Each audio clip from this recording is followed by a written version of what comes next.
We're in Death Valley. We're going to look at a crater, 20 Mule team wagon, and some charcoal kilns from the 1800s.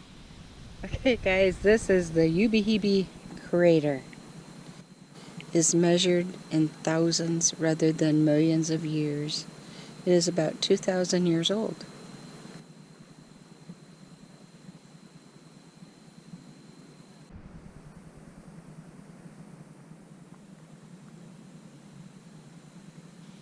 You guys see that, right?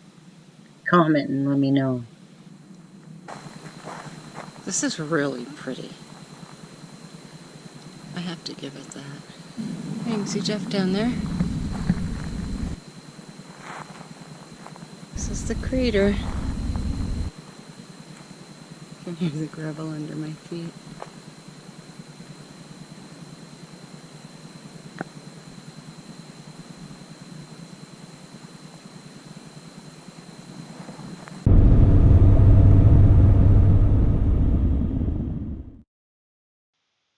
We stopped at this little rest area to have some lunch, and Jeff looked across the street and saw this really cool stone cabin, so went over to take a peek, and turned out it has some pretty cool history behind it.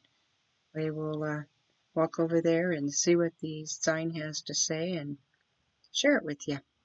Ranger and cowboy ballad songwriter Stan Jones served as a park ranger in Death Valley from 1946 to 1948.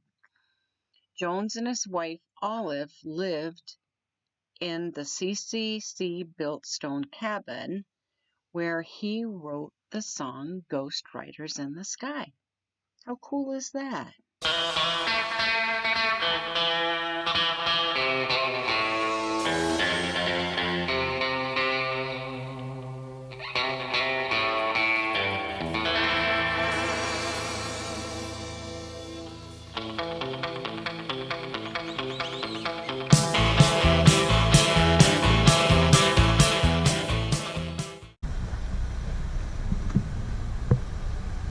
Oh, it's as hard as a rock. I can't even.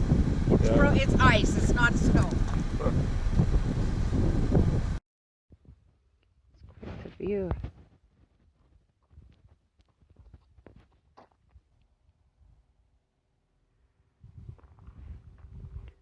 The road in is dirt and gravel.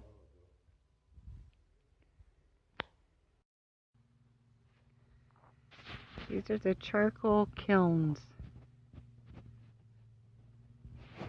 Made charcoal? No, I don't know. I thought that's what she said. Charcoal kilns. We'll go up and take a look at the sign and see what it says. Built in 1877, these kilns produce charcoal for the Modoc Mine smelter, 20 miles to the west. The workers filled the stone kilns with pinyon pine logs, relatively abundant in this area, and fired them. The burning, which reduced the wood to charcoal, took 6 to 8 days. Cooling took another 5 days, and then the wagons would haul the charcoal to the furnace smelter, where it was burned to extract silver and lead for the Madoc Consolidated Mining Company, owned by George Hearst, father of newspaper William Randolph Hearst. Look at the snow. Yep, we didn't make it all winter without being in the snow. Although we're only going to be in the snow for 5 minutes and then we're going back to 70 degrees. You about ready to take me out of the snow? If I want to. These are pretty cool.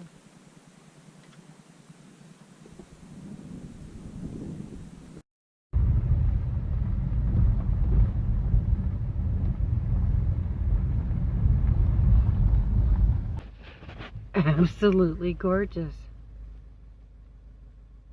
Jeez. That's the first wildlife we've seen. That little lizard right there. Can you see it? For more than a century, the 20 Mule team has been a symbol of the borax industry. The status is well earned. Mule teams helped solve the most difficult task that faced Death Valley borax operators, getting the product to market. Apparently they put the ore in up there, they boiled it, and then they put it into these vats to cool. Mm-hmm. Borax won't crystallize at temperatures above 120 degrees, so they stopped operation during the summer. And to keep the crystallizing vats cool, they wrap them in soaked felt padding.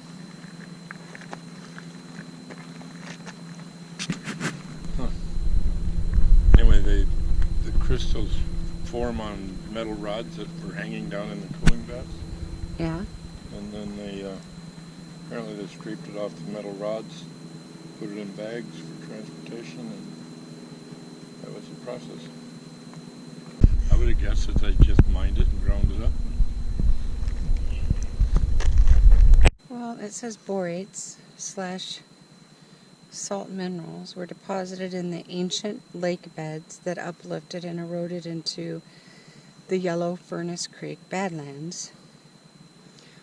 Water dissolved the borates and carried them to Death Valley floor, where they recrystallized as borax. William T. Coleman built this plant in 1882. The high cost of transportation made it necessary to refine the borax here, rather than carry both borax and the waste to the railroad 165 miles across the desert. Well, that was kind of cool to see. Seen a lot here today.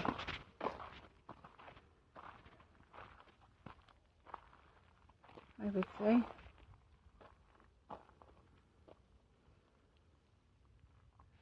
That is our campsite at Death Valley.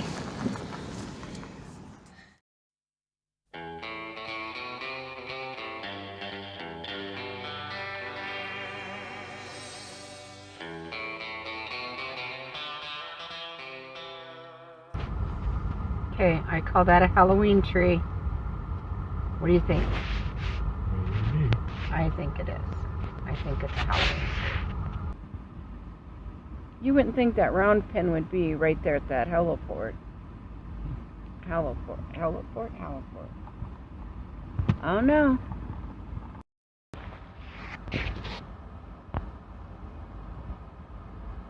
Okay, we are 57 miles from Furnace Creek, which is about where we're camped.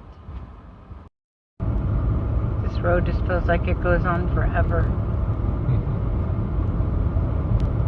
Say that your dad took me to the snow, but I was driving.